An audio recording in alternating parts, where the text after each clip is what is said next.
Hello, I'm Daniel Zhang, Student Council Treasurer. And I'm John Rapocchio, underclassmen representative from Student Council. The month of April marks Disability Awareness Month at South Brunswick High School. To help all of us get a better feel of the community at SBHS, we wanted to interview several key figures in South Brunswick School District Life Skills Program and interview them, learn more about their experiences and some general information about the Life Skills Program that people might normally know. Our goal is to create an environment that is inclusive and allows for everyone to learn in their own way. How are you guys? Good, how are you? Good. Thanks for meeting with me on a Sunday. No problem. No problem, thanks for meeting us. So now we're going to talk with Miss Emily Wright, South Brunswick High School Special Education Department Supervisor and Transition Coordinator. Today we're going to try and talk about the April Disability Month, as well as how we can try and be more inclusive in our South Brunswick High School community. Thank you for being here, Ms. Wright. Thanks for having me. So first off, I guess, what's your general background at South Brunswick High School? So I started in South Brunswick High School back in 2016 as a transition coordinator, and was in that role for about 3.5 years, I believe, and that involved, working with students in our life skills program and helping them get job experiences out in the community. And then I actually left South Brunswick for a little bit, but now I started again in December this past year as a supervisor of the transition program and of our programs from grades 6 through 12. So you talked about how you coordinated finding jobs for the people in the life skills program. Like, would that mean like reaching out to other places and coordinating and then helping them get jobs? So how would that process work? So the great thing about South Brunswick is that it's so big, and so there are a lot of different businesses and partners within our community. And so one thing that we like to work on with students in our program is, developing appropriate job skills that they can be successful once they graduate. It may be easy, for other students to apply to a job, get a job, and hold on to that job. But for some students, that's a little bit more difficult. So what we like to do is reach out to the community so that our students can sample different types of jobs, make sure that they have the support that they need to gain those skills and practice those skills, and find what they like and what they may not like so much so that they have success once they graduate high school. Yeah, sounds good. All right, I'll ask the next question. For your position, basically, what are some challenges you face? I think with most positions, time, I wish there were 100 hours in a day that we had to do all of the wonderful things that we want to do with our students. Of course, but we're limited, especially this year with COVID. We only have 4.5 hours in the building, and our day is a little bit shortened. So that, I think, would be the greatest challenge. And time in terms of, some of our students are only in high school for 4 years. So while that sounds very long, sometimes to prepare them and to help them develop all the skills that they need, those 4 years can go by very quickly. Yes, I heard one of my teachers said, I'm a sophomore right now, and it just goes faster and faster as we get older, especially with adults. I get to just go faster, especially when I'm in high school, just going really fast, especially for these type of days, because days are much shorter and everything seems repeated, but I'm getting through it, so everything's faster, but it's whatever. Yes. So enjoy, try to hang on to those days. They do get faster and faster, so remember to enjoy yourself. Going along that line, so what are your favorite parts about your job, and what do you think your best experiences have been? My favorite part of my job is that I still get to work directly with students. A lot of supervisors, they work mostly with staff, and it becomes a lot of that behind the scenes work and program planning and all that. But with my job, I still get to work directly with students. I get to meet with them one-on-one and in small groups. So that's something that's unique about my position that I absolutely love. What was your follow-up? Sorry. I think you answered it. I just asked about the most rewarding part of your job and your favorite part of the experience was. I think another rewarding part of my job is the partnerships that I get to develop with people in the community. So many different agencies out there that provide services for students are so willing to come and provide information to students and parents. So building that partnership is great. And like I said, we are involved with a lot of different businesses like Marshalls, Buffalo Wild Wings, CVS, all different types of places who have partnered with us to help our students learn different job skills. So I think just getting to know different people and seeing how excited and willing people are to help is very rewarding. Yeah, I think that's great that our community sounds very inclusive, and I think it's good that the people are able to find jobs wherever they can. So, what challenges do you think people with disabilities face in the school, and is there anything SBHS can do to be more inclusive? So SBHS is actually very inclusive. We have a lot of opportunities. We have a PALS club, we have unified sports. And so my advice, I think, to become a little more inclusive is to just spread the word so that we have as many students join as possible. The opportunities are there. I think it's just a matter of more people getting involved. And first, what was the first part of your question? I took that one backwards. I just said, like, some big challenges that people with disabilities face in the district or school. So I think the biggest challenge, especially at SBHS, is a school this size. It's kind of easier, I think, for all students to stick with the group of kids that you know and that you're comfortable with. So I think, meeting new people, finding new friends to hang out with is a challenge, especially for people who may not be as comfortable, approaching a new group of students. And think about our cafeteria, in normal times, just the amount of kids, it can be intimidating for anybody. And so I would say, to make our school a little more inclusive would just be, if you see students in the cafeteria, whether it's students with special needs or without, just, take that extra step, go over to someone, say hi, smile, offer to sit with them. I think that's just inclusive for everybody. Yeah, but I think we're on a really good track. We have a lot of great. I get that a lot. I mean, our school's really big, which can be like a really big plus, as you mentioned before. It helps for a big community that can help out a lot, but it's also like it's easy to get lost in the numbers of so many people. I think it's good that we have a life skills program and that the people are getting any help that they need. Absolutely. I have a question that just came up in my head. So I don't know if you really get in a situation for your job or whatever, but as you said, the school is huge and stuff, and like we take care of people with disabilities. So I'm not sure if we could ask this, but if parents with like their children that have disabilities come up to you and say, I'm scared for my child to go to this school because I don't know if they're going to get bullied or not, and I don't know if they come up to you for that, but what would you say for our school specifically if a parents of children with a disability came up to you and said, I'm scared for our son to get bullied or kid to get bullied, what would you say to them? Just to like calm it down of like telling them. That's a really great question. I am happy to say that I have not encountered that issue or that question, so that's a good thing. What I would say, I think, is just what I said to the both of you, that we have so many opportunities for inclusion here, and honestly, the people and the students in South Brunswick are just very nice and kind. And like I said earlier, I had left the district and came back, and that's honestly like one of the biggest reasons that I came back was just the type of people and students that we have here at South Brunswick High School. So if a parent were concerned about bullying, I would, of course, guide them through the proper procedures. If that happens, the school has a very strict protocol that we follow. But I think you'll find here, just with the amount of opportunities and types of people, that bullying, would not be an issue.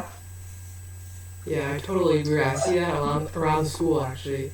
I don't think that bullying is so much of a problem, and I think if there are any parents or something listening to this, that bullying really it wouldn't be that much of a problem in our school district. Although it's not a problem that doesn't exist. And with any bullying situation, whether it's with our students or across the district, I think making it a learning experience is an important part of that. So just looking at each scenario individually with the students who are involved and saying, how can we, teach students and support students through solving this problem together, and just making it a more constructive experience for the next time they encounter something like that, if there is one, and hopefully there wouldn't be. Yeah. Is there anything that SBHS students or members of the community should know about the special ed program? Just about how great it is. It's growing. We have a very large population in our district, which is wonderful. There are lots of opportunities, and I just think that one message would be, if you have questions or want to learn more, I encourage people, just, people always say, oh, Google it, but, just Google articles. There are a lot of social media platforms now that people can follow to stay educated. And if you're curious about something, of course, if it's in a respectful way, ask questions. I think most staff, most students are open and want people to learn and know about, all of their great skills and attributes. So just stay informed, be open-minded, be kind. I'm so thankful that I'm in this school. I remember about 2 years ago or something, I volunteered to help out with the special ed program. It was really a great experience. We're such a diverse school and different school. We have so much pride, and it was just it was fun. I had to help out people that were special needs, and it was a great experience. So I'm just thankful that our school's like this, and we care so much for our environment. So it's great. And it's students like the two of you who are trying to, expand people's knowledge and awareness and acceptance. So thank you for doing this and for continuing that learning process. Thank you. I can ask the next question, Danny. Are there any stereotypes about your job, students that are not true? Yeah, I would say the biggest stereotype would probably be that maybe our students are not capable of doing certain things, or, they shouldn't do certain things or be involved with certain clubs or whatnot because of the fact that they have special needs. But that's simply not true. Our students are interested in the same things, capable of the same types of, relationships and skills that everyone else is and that their peers are. And so I think that would be the biggest stereotype. And just everyone is capable, and some people just need different support or, different things in place to help them be successful, but they can absolutely do anything.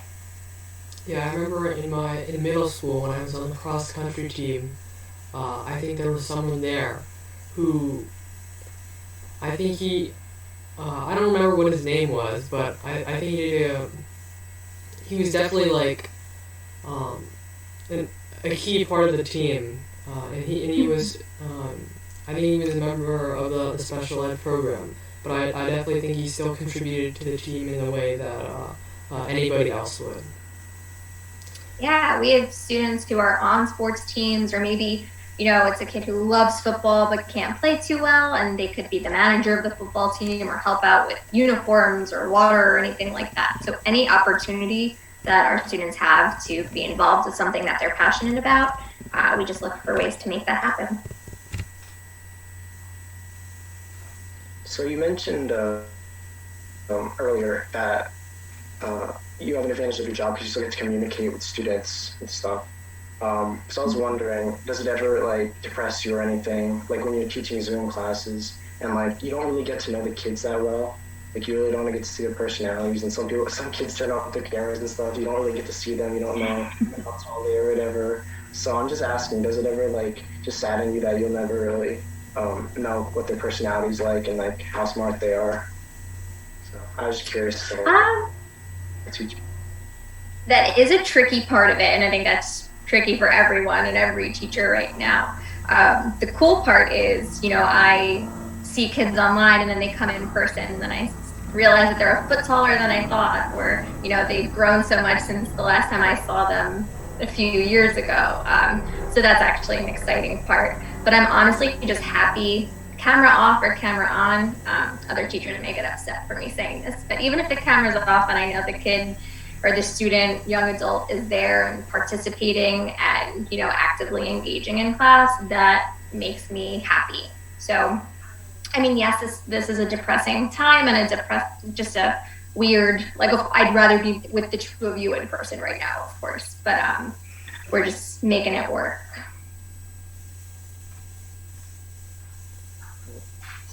Wrapping up, I guess, is there anything else or any final statements you want to make?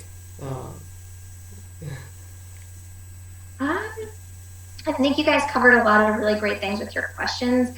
Like I said, our students are so capable of doing anything, and I encourage all students to participate in things like our PALS program, unified sports, include your peers, whether they have special abilities or not, in like the lunchroom and opportunities like that, and just keep looking for ways to learn and to spread awareness and acceptance, similar to the podcast that you guys are running. Okay, then. Thank you so much for participating and being in this podcast. Thank you. Thank you so much. Bye. Bye. Hi everyone, we're happy to have you guys here today. So I'm Shreya, I'm here with Danny and Dr. Hye, and today we're going to talk a little bit about what she does in SBHS and her important role. So Dr. Hye, could you introduce yourself? Sure. Hi everyone, my name is Dr. Hye. I currently work in South Brunswick School District as a behavior specialist, and I work at Crossroads North, Crossroads South, and the high school. I've had this role for the last 2 years, and my job in this role is to support students that might be having behavioral needs, emotional needs, both in special education and in regular education. Prior to that, for the last 9 years, I've been, or 8 years, I guess, prior to that. No, 9. I've been a school psychologist on the child study team at South Brunswick High School. So working exclusively with students in special education to address their behavioral, emotional, and educational needs. That's cool. So, I guess you chose like a very unique field. Like, I guess not much of the South Brunswick High School or the school district, I don't think, knows that much about this. Like, what made you choose this field specifically? Sure. I come from a family of teachers. My mom's a teacher, my sister's a teacher, so kind of being in the schools, going to work with my mom, for bring your kid to work day and things like that, was natural. The idea of wanting to work with kids, I've always loved kids. But I also knew by the time I was probably in middle or high school that I didn't want to be a teacher. I liked the idea of working in school, but teaching wasn't something that was a calling for me. I always felt like I wanted to be a helper, though. When I would go into school with my mom as a little kid, I would always spend time in the special education classrooms because I loved being around the students with the disabilities, students that have autism, Down syndrome. That was my happy place. I just loved being around them and being able to help. I thought about being a social worker, but then I took a psychology class in high school, and I fell in love. It was very intriguing. So when I went to college at Rutgers, I started taking psychology classes and quickly realized that that was something that fascinated me and I wanted to learn more about. And then as I was kind of ending college and trying to figure out now what am I going to do with a psychology degree, I once again had that thought about I kind of want to work in schools, but how do I do that? And then my mom actually suggested, there's school psychology where you're helping kids in the school. And I hadn't really ever heard about that. I didn't know there was a school psychologist in my high school or my schools. So my mom had me sit down with someone that she worked with and they explained it to me. I started researching grad programs for school psychology. Luckily, Rutgers has one of the top programs in the country. And I applied and ended up going there. I got my master's and my doctorate at Rutgers in school psychology, which also gives us a heavy background in clinical psychology. So I also have a private practice where I see clients outside of the school day. But it was the perfect merger for me because I get to help kids in the place that is their natural environment, right? They spend most of their day in school, and I get to partner with teachers and administrators and guidance counselors and all the other people who are involved in supporting students to help, make their day a better day, to help them through any problems that they have. So for me, it was the perfect merger of getting to do psychology, but being in a structured system where I get to work as part of a team. Wow, that's really cool. It's really impressive. Yeah, it's like to have like do both of those things. Like, I guess what I mean by that is like, I don't know, like to be a teacher, but like, I guess like not directly involved in the system, but directly involved as well. I think that's really impressive, and to hold a private practice as well. I think that's really amazing. Yeah, it's nice to have a private practice because you get more time with the student. I get an hour, and it's just me and I work a lot with teenagers, and we get to explore different things. But the problem with that is I'm reliant on whatever they come in and tell me as like the issue, or whatever their parent might tell me. Whereas when I'm in school, I have so many sources of information. The student might come in and say a problem, but the teacher then might come down and give another side of it. And then the principal might, or the assistant principal at the high school, right, where we work, might come in, or the dean, and tell me another piece of it. And so I get information from many sources to help try to figure out the problem versus just kind of relying on what the kid is willing to tell me that day in a private practice session. So I like being able to collect information from multiple sources and then really help the student from that viewpoint. Right, and that's like probably one of the bigger challenges in your job and what you do. Are there any other challenges that you face that you might want to share with us?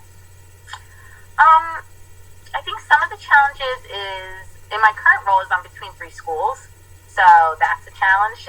I might be working on something at the high school one day and then have to be at North the next day, but also need to do follow-up at the high school. So sometimes I'm running literally between all 3 buildings during the day. It's been a little easier now that we have Zoom as an option, so I don't have to physically go to a building for meetings. I can Zoom into them. But not having enough time to meet everybody's needs. There's so many kids to help and just not enough hours in the day. I'd say that's one of the biggest challenges.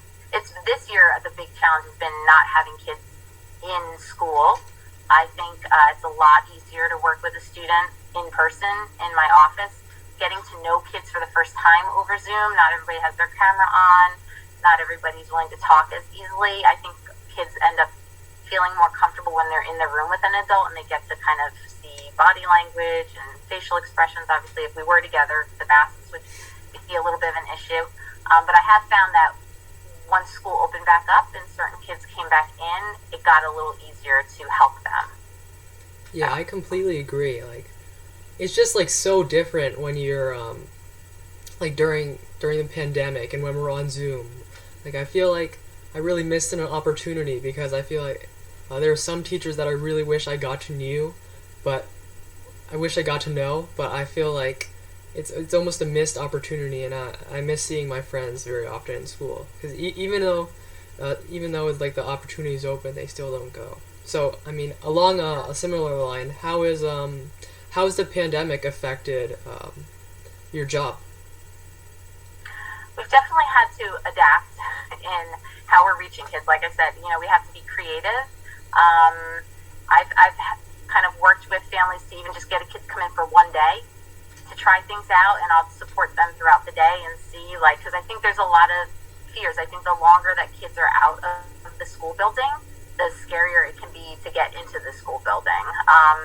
I think that it's hard for kids that are even in the building, and if the teacher's remote, I think that there's sometimes a disconnect that way. I think that some kids aren't even aware of how much the pandemic has affected them. They might not be in touch with the fact that they're feeling so isolated or depressed. So it's definitely, been a challenge. Some kids, in the school, I can hunt a kid down if I really want to find them. When we're in the building, I might send them a text and they might not come to SBS, but I don't hesitate to come up to a classroom and pull a kid out in the home and be like, "Hey, I'm Dr. Hye, why don't you come with me?" and bring them down to my office. And once we get in my office, it's usually pretty good from there. I can log on, I can send them an invitation to a Zoom, then not going to show. I've gone into half classes or, different classrooms and asked the teacher to put me in a breakout room with them, and they'll log out the minute I say who I am and what I want to do. I don't have kids run out of my office when I try to talk to them, but it's a lot easier to log out on Zoom. So I think some kids that really need support right now but might not be aware of what support is or how that could help them, it's hard to connect with them because they can just so easily avoid it and just hit the log out button. Right. Yeah, that makes sense. It's definitely hard to connect with them online, I think, for everyone especially. So what do you think there are some of the challenges that kids with disabilities face in our school that maybe we should be knowing about? I think that, there's different kinds of disabilities. Like there's disabilities that are more visible. I think in our building, pre-pandemic especially, we've always been very good about having some of our students, our special education students, our more disabled students in the life skills program, for example, be an integrated part of our school district. Like, we're not, I feel like years and years ago, you would hide them off in a wing of the school and people wouldn't even know who they were. And our students, they have jobs in the school, they're in the front office, they're at the front desk, they're in the library, they're making copies, they have coffee cart where they're, sending, delivering coffee to the teachers that order it in the morning. Those were all pre-pandemic things that we did. They're pushing into elective classes, they're in gym classes, in the cafeteria. We try to integrate our students as much as possible. So that's been a little harder, obviously, when we're not in the building. They're not as connected to their peers or integrated. So I think that is a challenge. But I also think there's plenty of, when we think of special education, if you don't know much about special education, you think of that as special education. Whereas it's a spectrum. Plenty of students have an IEP, an individual education program, and they're sitting in your class and you don't even know about what their disability is. So the more hidden disabilities like dyslexia or ADHD or mental health, concerns like depression and anxiety, that a student might have a plan and a special education support system in place, but might be a little more self-conscious about it because the term special education has a stigma still for, they don't want people to know about it. And then it's hard to be trying to get your needs met, but also not be detected as somebody that has needs. Everybody has a different kind of feeling about how comfortable they are. Some kids are fine saying, hey, my IEP says I get extra time on that, make sure I get my extra time. And other kids, if somebody even looked at them funny and they thought that indicated to their peers that they had support, that would make them upset. So there's different challenges that we face based on, what our disability is and, what our comfort level is with other people knowing that. Wow, I didn't actually know that the special ed kids, they did that much. I didn't know that they were they helped out the teachers with coffee in the morning in person, or they were in a lot of elective classes. I actually didn't know that. A couple of days ago, we talked to Miss Wright, and she said she said how South Brunswick was actually, it was pretty well integrated, and it wasn't a terribly big issue in our school district. Is there any chance you would like to reflect on that? Do you think that's true? I think as a school district, we have made it a priority to integrate our students as much as possible. We've had individual students that have expressed interest in playing certain sports or being involved in certain clubs or being involved in the drama or the play or something like that. It's not always easy to meet that request. They might not physically be able to meet the demands that it takes to be on the basketball team. But I know if that's an interest for them, we've tried to create opportunities where they can come to practice and they can pass the ball with students, and then they might be in charge of filling the water bottles or something that, they become a part of the team in a respectable way, not to patronize them, but to have them really make connections with those students that then carry on into the school day. When they're in the hall, people know their name, they're giving them high fives, pre-pandemic when we could touch each other, so that they feel a part of the community. I think in our district, the hall monitors know their names, the gym teachers know their names, the principals, the assistant principals, the deans, they know the names of the students in our life skills program. We've had students over the years, I've called them the mayor, where they're down the hall and they're saying hi to everybody, and they've got hand shakes that they do with certain people. So we really do try to get them connected to the larger school environment. It requires us, being able to support them, sending an adult to cheerleading practice with them, to basketball practice, to play practice. An adult who knows them and knows what they need and how to explain things to them the right way, or can help the coach or the person in charge of the play understand what they're capable of doing and how we might need to adapt something so that they can do it. So it requires a commitment of time, money, staffing on our end as a school, but I feel like it's a commitment we've really tried to honor based on what the student needs. We have like Unify or Special Olympics, right? We have athletic things for our life skills students to do, but we don't want it always to just be separate. Like, oh, you're disabled, you have a disability, you're doing Special Olympics, you can't be a part of track. No, you can be a part of track. Like, we might need to send somebody to help you with certain things, but if that's your interest, we want to help support that. Yeah, I know, like, the community really helps out, like, the life skills program. I know that, like, some members of the community, they help the life skills program, like, after they graduate from high school, like, helping them get jobs and finding them a place in the community where they can work together. And I thought it was really helpful, like, because the investment matters from, like, not just the school, but, like, I guess as part of the community. Right. Miss Wright, she's a supervisor now within the life skills program, but prior to that, she was our transition coordinator. And so her job was literally to go out in the community and make connections with businesses so that they would feel comfortable having our students spend part of their school day. They might do their academics in the morning, but then they have, we call it CBI, community-based, I don't know what the I stands for, but where they go out into the community and for a period during the day, they're out working at Stop and Shop, or they're out working at one of the gyms or Target.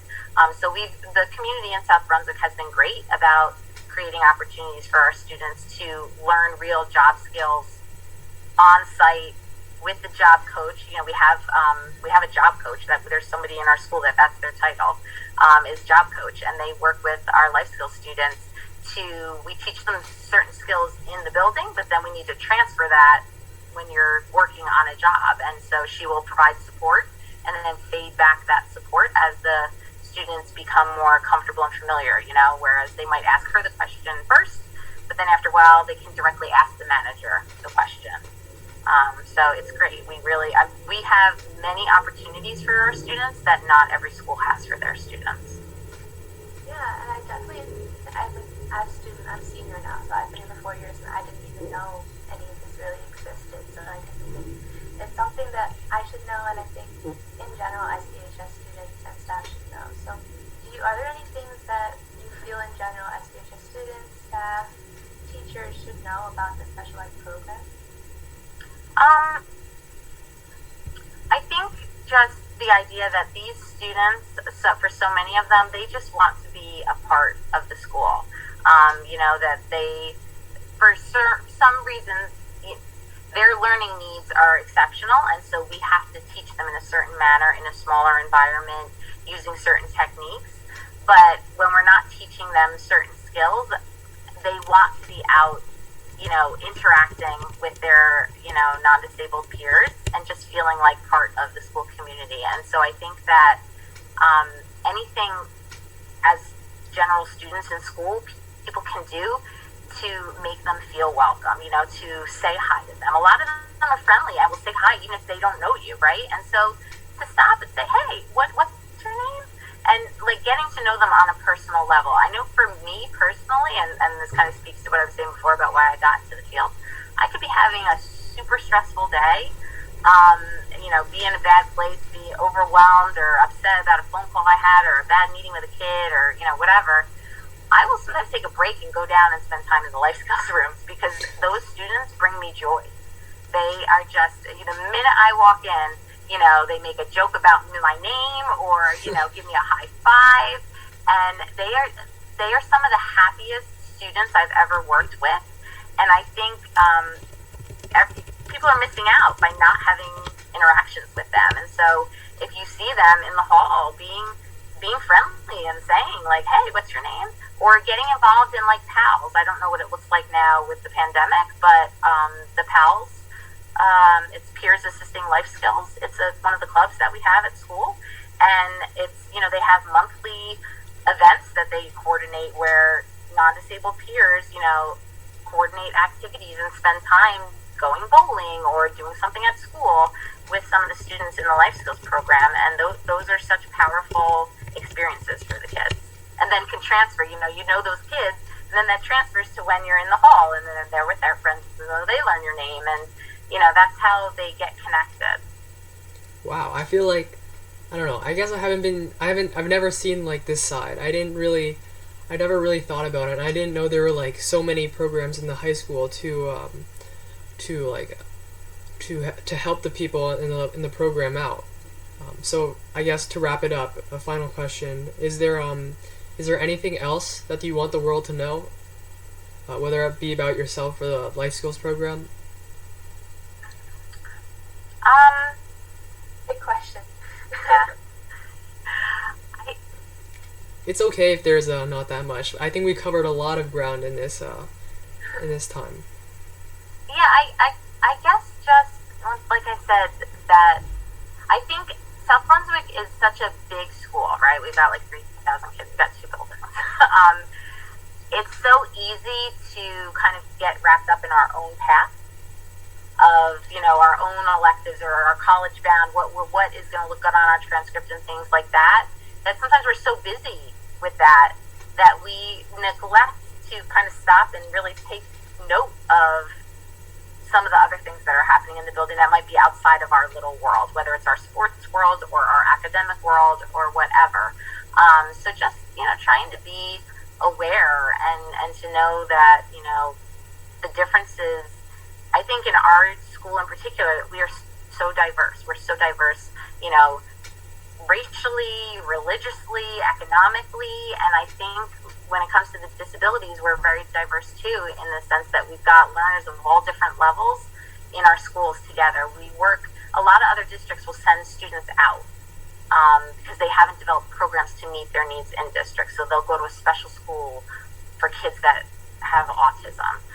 We try our best to keep those students in our building and to create programs here so that they have that experience, not only for them to connect with regular ed peers, but for regular ed peers to connect with them. Because I think the more comfortable we get as a society around people of all different disabilities, the better off it is, right? Like, I want my kids, when they go out to the store and if they interact, they come across somebody who has a more significant disability and is, nonverbal or having some behaviors or stimulating behaviors, for that not to be such a weird sight for them. I want them to know what that means, know what that's like, and feel comfortable interacting, smiling, saying hi, because they've had exposure to people of all different types.